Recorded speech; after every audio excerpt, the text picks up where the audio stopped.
시골 마을에 개구리 한 마리가 벌짝벌짝 뛰어놀고 있습니다. 큰 길가에서 무서운 줄 모르고 이리 뛰고 저리 뛰고 있습니다.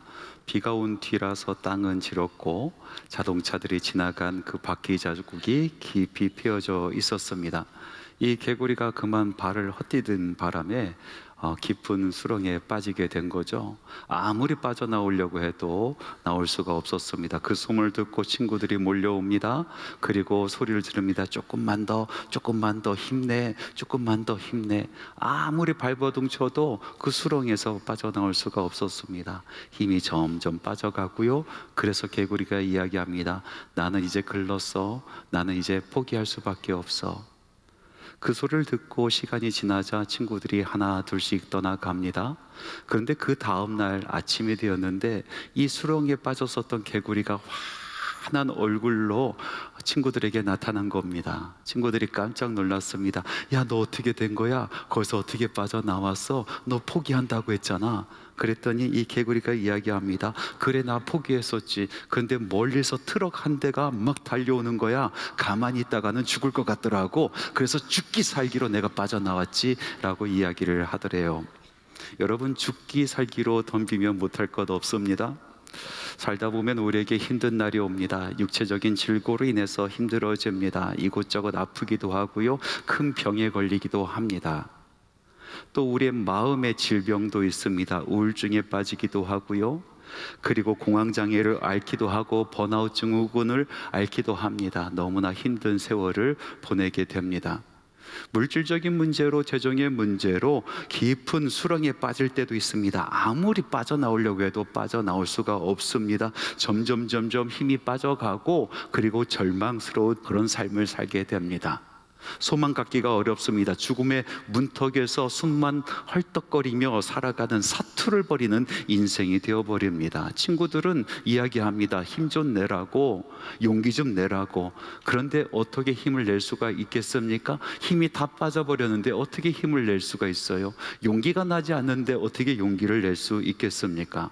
어떻게 이 죽음의 수렁에서 우리 나올 수 있을까요? 우리가 죽기 살기로 붙잡아야 되는 것은 무엇일까요?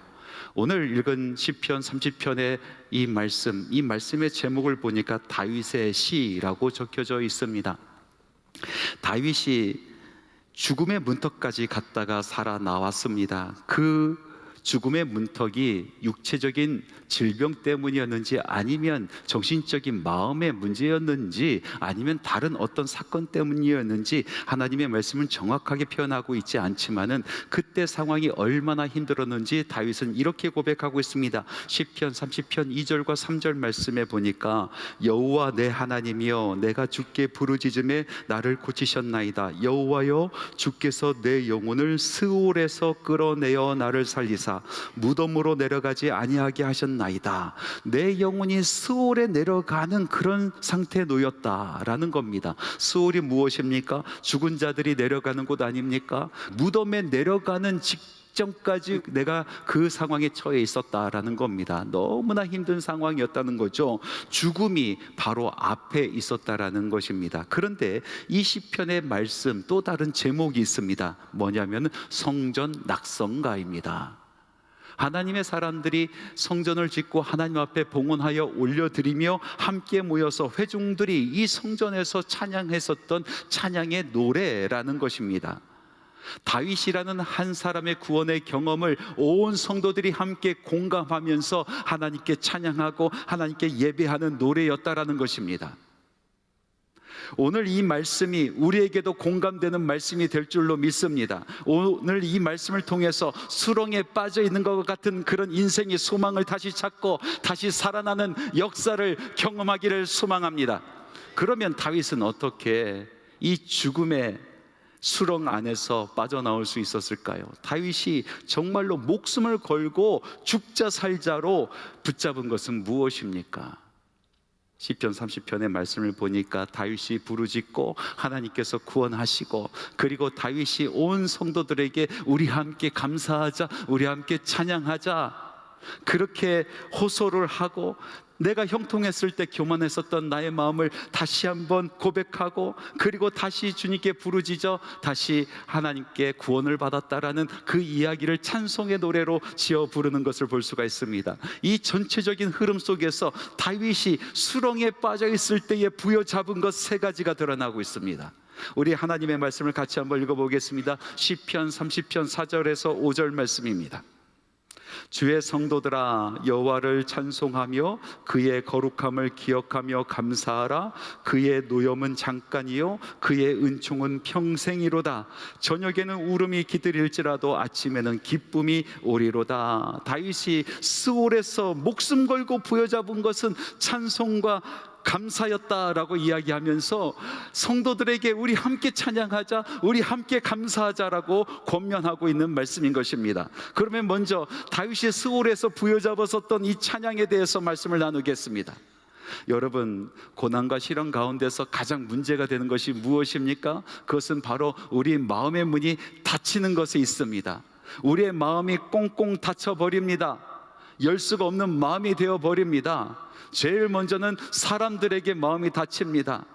그 소식을 알고 찾아오는 사람들이 반갑지 않습니다. 만나고 싶지 않습니다 하는 위로의 말들이 하나도 귀에도 들어오지 않습니다. 자기들이 무엇을 알아서, 나의 상황을 어떻게 알아서 그런 얘기를 할까 마음이 배배 꼬이는 것입니다. 마음이 다른 사람들에게 완전히 닫혀버려요.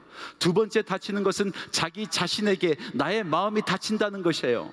나는 왜 이런 인생을 살까? 나는 이런 상황 속에서 아무것도 할 수 없을까? 하면서 자기 자신이 한심스럽기 시작합니다. 그러면서 웃음이 사라지고 눈물도 사라지고, 그리고 꽁꽁 닫힌 마음이 됩니다. 세 번째로 우리 마음이 하나님께 향하여 닫혀버리는 것입니다. 환난이 올 때, 고난이 올 때 하나님 저를 도와주세요, 주님 저를 구원해 주세요, 그렇게 이야기하다가도 하나님께서 응답하지 아니하실 때 그 마음이 닫히는 것입니다. 마음이 돌덩어리처럼 딱딱하게 굳어버리는 것입니다. 시련을 통해서 굳게 닫힌 이 마음의 문, 이 마음의 문을 열어 제끼는 것은 무엇입니까? 그것은 바로 찬양이라는 것입니다. 바울과 실라가 2차 전도 여행을 떠나서 빌립보에 갔을 때 그만 지하 감옥에 갇히지 않습니까? 귀신 들린 한 어린 아이를 구한 것이 뭐가 잘못됐다라고 사람들이 그를 고발하여 그가 누명을 쓰고 지하 깊은 감옥 속에 갇혀버리고 만 것입니다. 인생이 완전히 그곳에 끝날 판입니다. 얼마나 억울하겠습니까? 사람들이 얼마나 미웠겠습니까? 자기 자신을 돌아봤을 때 이 상황 속에서도 항변하지 못하고 아무것도 할 수 없는 자기 자신을 돌아봤을 때 얼마나 한심했겠습니까? 무엇보다도 하나님께 얼마나 야속했겠습니까? 성령께서 가라 하셔서 갔는데, 성령께서 가라 하셔서 순종했는데 결과가 이게 무엇입니까? 억울하고 원통하고 실망스럽고 절망에 빠져버리면서 자기 마음의 문이 닫히기 시작합니다. 그런데 감옥 가운데서 이 바울과 실라가 한 일이 무엇입니까? 하나님의 말씀 사도행전 16장 15절 말씀에 보니까 이렇게 기록되어 있습니다. 한밤중에 바울과 실라가 기도하고 하나님을 찬송하며 죄수들이 듣더라. 기도하면서 하나님을 찬송하였다 합니다. 기도는 이해가 갑니다. 저라도 기도할 것입니다. 그런 상황 속에서 잠시라도 지푸라기라도 잠든 심정으로 하나님 저를 구원해 주세요, 하나님 이것이 무슨 일입니까? 기도할 수 있어요. 그런데 찬양이요? 어떻게 이 상황에서 찬양이 나옵니까? 어떻게 이런 곳에서 찬양이 나옵니까? 이런 형편없는 그런 처지에서 어떻게 입을 열어 찬양할 수 있겠습니까? 그러나 바울과 실라는 찬양하며 하나님 앞에 나갔다라는 것입니다. 찬양 안에 놀라운 역사가 벌어지기 시작합니다. 찬양이 닫혀져 있는 문을 열기 시작하는 거예요. 먼저 자기의 마음의 문이 열리기 시작하고, 하나님을 향하여 닫혀있는 마음이 열리기 시작하고, 완전히 막혀있는 그 상황의 문이 활짝 열어지는 것입니다. 저에게도 어려움이 찾아온 때가 종종 있었습니다. 인생 막장이라고 부르죠. 여러분, 막장이 뭐예요? 광산의 갱도의 맨 마지막이 막장 아닙니까? 들어가고 내려가고 맨 마지막에 빛 하나 들어오지 않고 산소도 부족한 그곳이 바로 막장인 거예요. 광부들도 그 막장에 들어가고 싶어 하지 않습니다.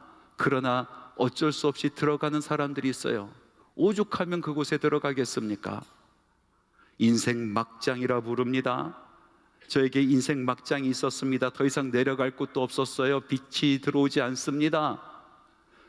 제대로 숨을 쉴 수 있을 정도로 호흡이 되지도 않습니다. 마음은 완전히 닫혀서 사람들 만나고 싶지 않았습니다.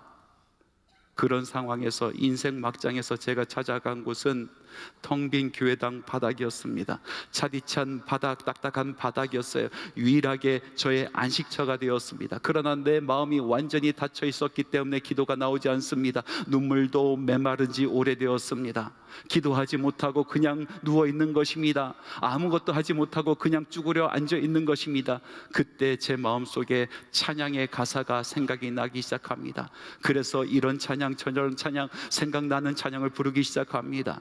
내 주를 가까이 하게 함은 십자가 짐 같은 곳에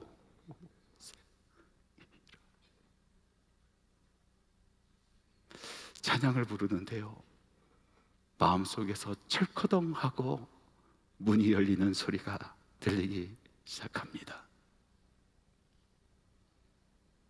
눈물이 터지고 하염없이 울다가 이제 닫혀있던 입이 열리기 시작하여 하나님을 부릅니다. 하나님, 저 힘들어요. 하나님, 저 좀 도와주세요. 여러분, 가만히 생각해 보니까 제 인생의 문이 열리는 순간이었습니다.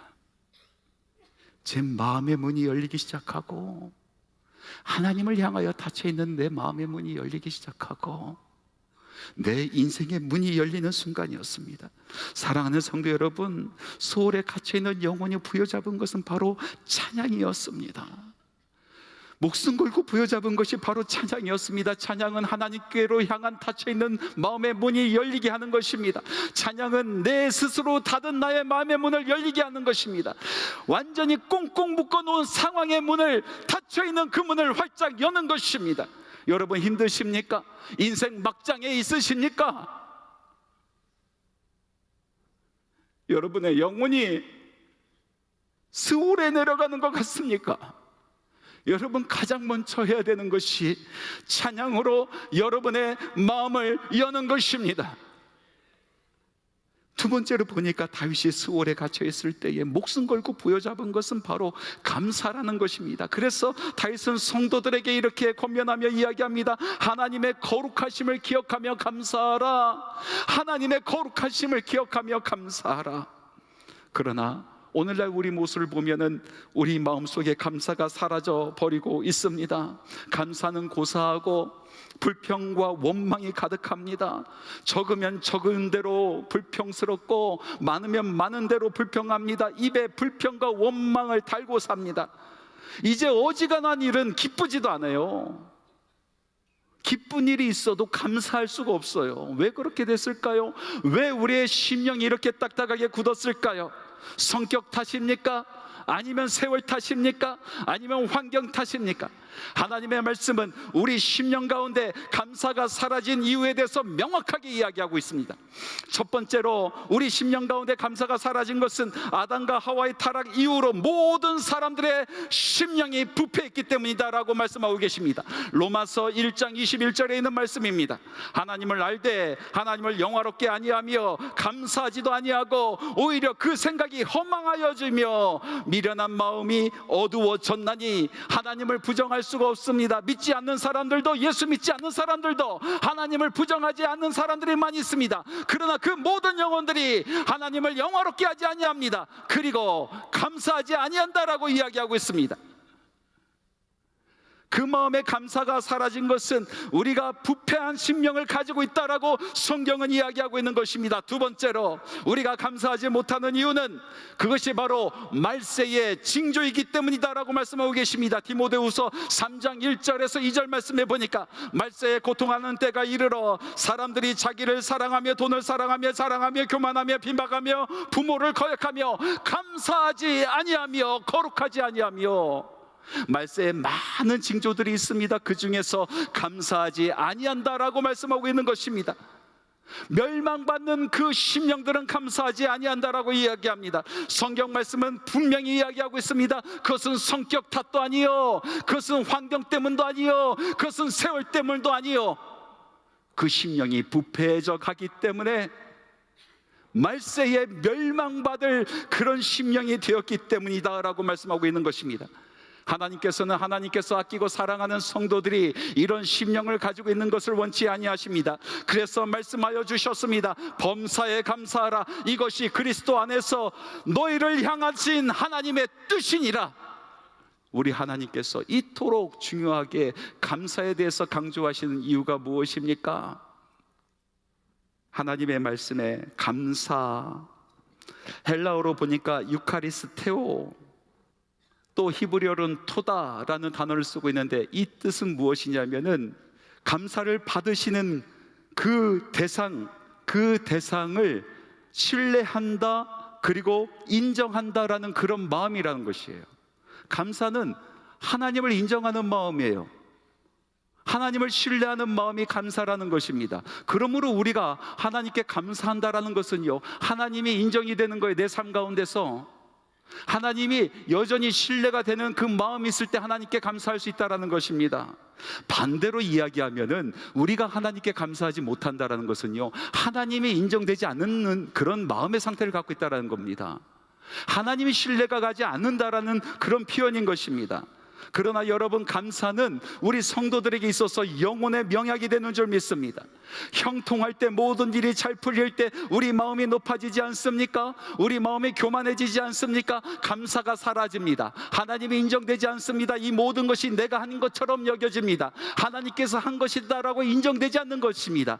이것을 지키는 것도 내가 할 수 있다라고 생각이 드는 것입니다. 하나님께서 내가 너의 삶을 지켜주시겠다라는 그 말씀이 신뢰가지 않는 것입니다. 마음이 높아지는 상태입니다. 감사가 사라집니다.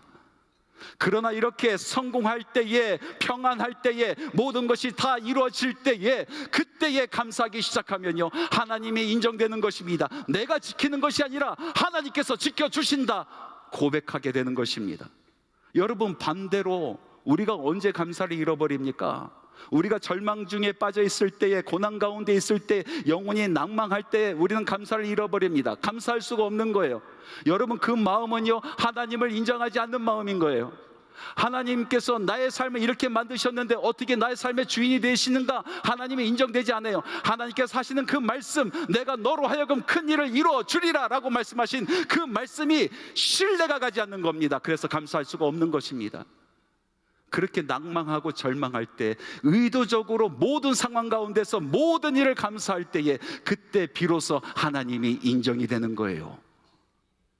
하나님께서 나에게 약속하신 그 약속의 말씀이 신뢰가 가기 시작하는 것입니다. 사랑하는 성도 여러분, 감사가 나오지 않을 때가 너무나 많이 있습니다. 상처가 깊으면 깊을수록, 마음이 지치면 지칠수록 더욱 그러지 않습니까? 그러나 성경 말씀은 우리에게 분명히 말씀하고 있습니다. 우리의 심령이 다시 살아나는 길은 감사다라고 말씀하고 계시는 것입니다. 성도 여러분, 스올에서 감사합시다. 성도 여러분, 인생 막장에서 감사합시다. 가슴 아리는 눈물로 하나님을 인정합시다.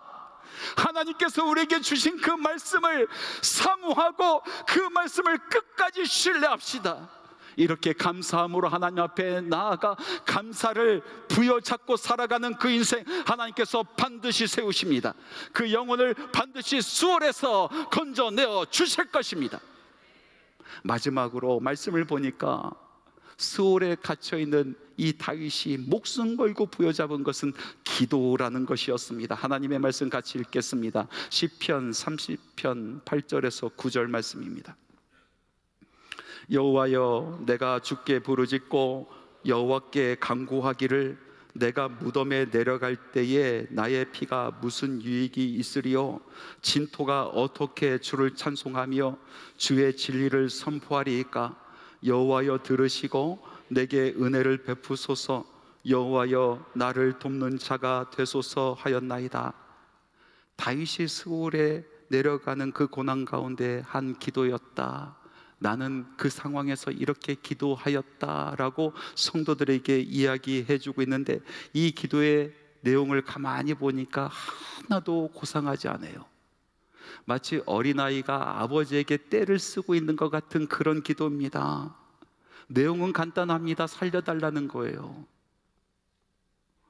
이렇게 이야기합니다. 내가 죽어서 흙이 되는데 어떻게 찬양을 할 수가 있겠습니까? 내가 죽어 흙이 되면 어떻게 하나님의 말씀을 전할 수 있겠습니까? 그러니 하나님 찬양하게 하소서, 하나님 말씀을 전하게 하소서, 나를 살려주소서 하면서 기도하고 있는 것입니다. 여러분, 이게 말이 되지 않는 그런 기도 아니겠습니까? 여러분, 다윗 없어도 하나님을 찬양할 사람 수두룩합니다. 여러분, 다윗 없어도 하나님의 말씀이 진리의 말씀을 선포할 사람들이 수두룩해요. 이 세상에 아무도 하나님을 찬양하지 아니하고 아무도 하나님의 말씀을 선포하지 아니할지라도 산천이 하나님을 찬양하고 들에 있는 돌들이 일어나서 하나님의 말씀을 증거하는 것입니다. 그런데 다윗은 하나님을 바라보면서 내가 죽게 되면 누가 하나님 찬양하고, 내가 죽게 되면 누가 하나님의 말씀을 전합니까? 하나님, 그러니까 나 좀 살려주세요. 그러니까 하나님 나 좀 도와주세요 하면서 매달리고 있는 것입니다.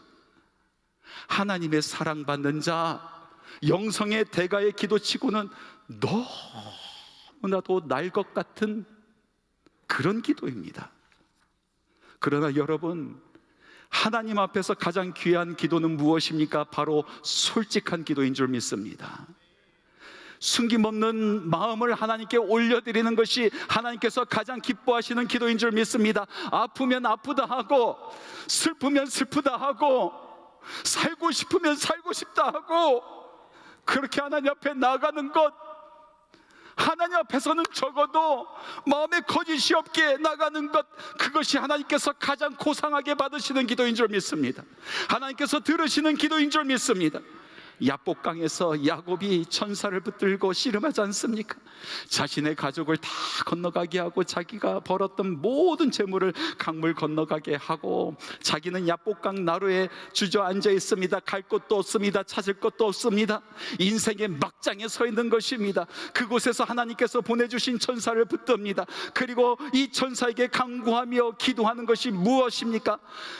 그 기도의 내용을 보면 아름다운 것이 아무것도 없습니다. 수식어구도 아무것도 없습니다. 살려주세요, 살려주세요.